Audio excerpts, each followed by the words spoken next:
جس بندے سے اللہ تعالیٰ ناراض ہوتا ہے اس بندے کے اندر 3 نشانیاں دنیا کے اندر ضرور ظاہر ہوتی ہیں، جس سے بندہ یہ سمجھ سکتا ہے کہ ہمارا رب، ہمارا مولا ہم سے ناراض ہے، اسی وجہ سے ہمارے ساتھ یہ تمام معاملات آ رہے ہیں۔ اگر کسی بندے کے اوپر کوئی پریشانی آتی ہے تو اگر اس کو دیکھ کر کوئی یہ کہے کہ دیکھو اللہ تبارک و تعالیٰ نے اس کی گرفت کر لی، تو ایسا بالکل بھی نہیں ہے۔ کسی کے پاس پیسہ آ جانا یا نہ آنا اس بات کی علامت نہیں ہوتی ہے، یہ آپ نہیں سمجھ سکتے کہ اس سے اللہ راضی ہے یا ناراض ہے۔ بعض مرتبہ اللہ تعالیٰ پیسہ ایسے لوگوں کو دیتا ہے، پیسہ کسی کو دے کے آزماتا ہے، کسی سے پیسہ لے کے آزماتا ہے،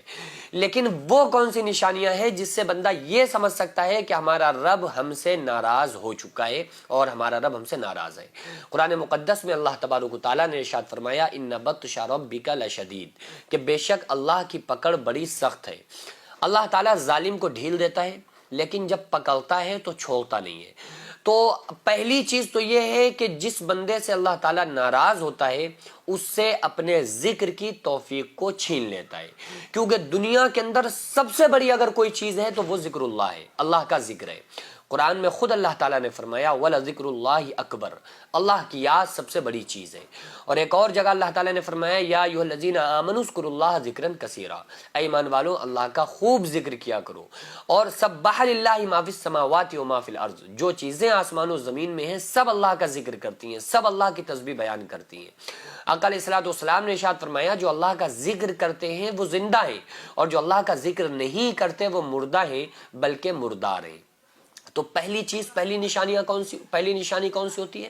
کہ وہ بندہ ذکر اللہ سے غافل ہو جاتا ہے، وہ پھر اللہ کے ذکر میں اسے لطف نہیں آتا ہے، مزہ نہیں آتا ہے، اسے اللہ کے ذکر کرنے کی حلاوت میسر نہیں ہوتی ہے۔ تو پہلی نشانی ہوتی ہے کہ اللہ تعالیٰ اس بندے کو ناپسند کرتا ہے، اللہ نے اس سے یہ توفیق چھین لی ہے کہ بندہ اللہ کا ذکر کرے، کیونکہ آقا علیہ الصلوۃ والسلام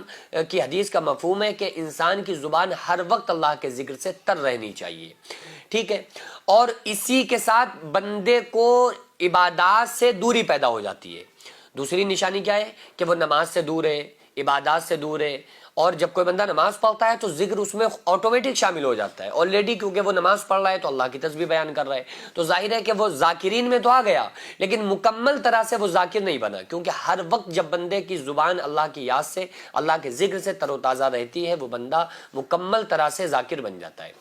اب آپ خود سوچئے کہ جو اللہ تبارک و تعالیٰ نے فرمایا فَاذْكُرُونِي أَذْكُرْكُمْ، تم میرا ذکر کرو میں تمہارا ذکر کروں گا، تو ذکر کرنے کا صرف مطلب یہ نہیں ہے کہ آپ تسبیح لے کر بیٹھ گئے اور یا اللہ یا سبحان اللہ الحمدللہ الحمدللہ اللہ اکبر پڑھنے لگے، بلکہ ذکر کا اصل معنی ہے یاد۔ ذکر کہتے ہیں یاد کو، ہر وقت ہمارے دل کے اندر اللہ کی یاد ہونی چاہیے۔ تو اللہ تبارک و تعالیٰ کیا کرتا ہے اس بندے سے اپنے ذکر کی اور اپنی عبادات، جو بندہ اللہ کے لیے عبادت کرتا ہے اس عبادت کی اللہ تعالیٰ توفیق کو چھین لیتا ہے، پھر اس سے توفیق اللہ تعالیٰ ختم کر دیتا ہے، اس بندے کو توفیق نہیں ملتی ہے۔ اس کے علاوہ تیسری نشانی یہ ہوتی ہے کہ اللہ تعالیٰ اس بندے کی ڈوری کو ڈھیلی فرما دیتا ہے۔ اللہ تعالیٰ جب کسی بندے سے ناراض ہوتا ہے، یہ حدیث کا مفہوم میں آپ کو بتا رہا ہوں کہ جب اللہ تعالیٰ کسی بندے سے یا کسی قوم سے ناراض ہوتا ہے تو اس کی ڈوری ڈھیلی کر دیتا ہے، اس قوم کی یا اس ایک شخص کی ڈوری کو ڈھیلی کر دیتا ہے کہ دیکھیں تم کتنی سرکشی کرو گے، دیکھیں گے تم کو، لیکن آئے گا اونٹ پہاڑ کے نیچے۔ ایک مرتبہ حضرت عمر فاروق رضی اللہ تعالیٰ عنہ آئے نا پیارے آقا صلی اللہ علیہ وآلہ وسلم کی بارگاہ میں، تو حضرت عمر نے آقا علیہ السلام کو دیکھا کہ وہ ایک چارپائی کے اوپر کھجور کی چھال ہے، اس کے اوپر آپ صلی اللہ علیہ وآلہ وسلم لیٹے ہوئے ہیں، اور آپ کی اس کھجور کی چھال کا جو بستر تھا اس کے اوپر کوئی کپڑا بھی نہیں پڑا تھا، صرف کھجور کی چھال تھی۔ تو جب رسول اللہ صلی اللہ علیہ وآلہ وسلم اٹھ کر بیٹھے نا تو آپ کی پیٹھ مبارک میں اس چھال کے نشان بنے ہوئے تھے،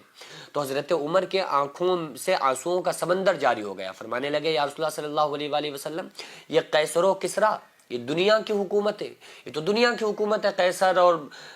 کسریٰ یہ تو دنیا کی حکومت ہے، دنیا کی حکومتیں عیش و عشرت کی زندگی بسر کریں، اور آپ محبوب رب العالمین ہونے کے باوجود آپ کے بستر پر ایک کپڑا بھی موجود نہیں ہے۔ تو آپ صلی اللہ علیہ وآلہ وسلم نے ارشاد فرمایا جو دنیا کی حکومتیں ہیں، یہ جو قیصر و کسریٰ ہیں، یہ صرف دنیا کی حکومتیں ہیں، لیکن اے عمر خوش نہ ہو جاؤ گے کہ ایسی جنت اللہ تعالیٰ نے ایمان والوں کے لیے تیار کر کے رکھی ہے کہ جدھر نظر اٹھاؤ گے 70,000 سال تک دیکھتے رہو گے۔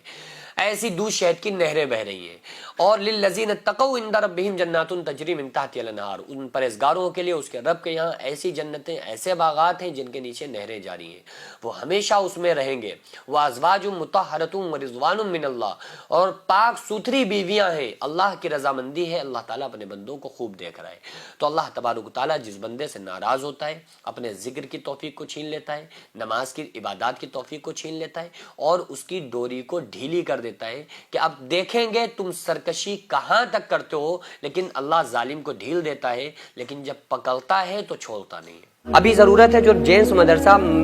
منہاج الحسین آغازیہ مداریہ مکن پور شریف میں جو قائم ہے, چل رہا ہے, تو اس کا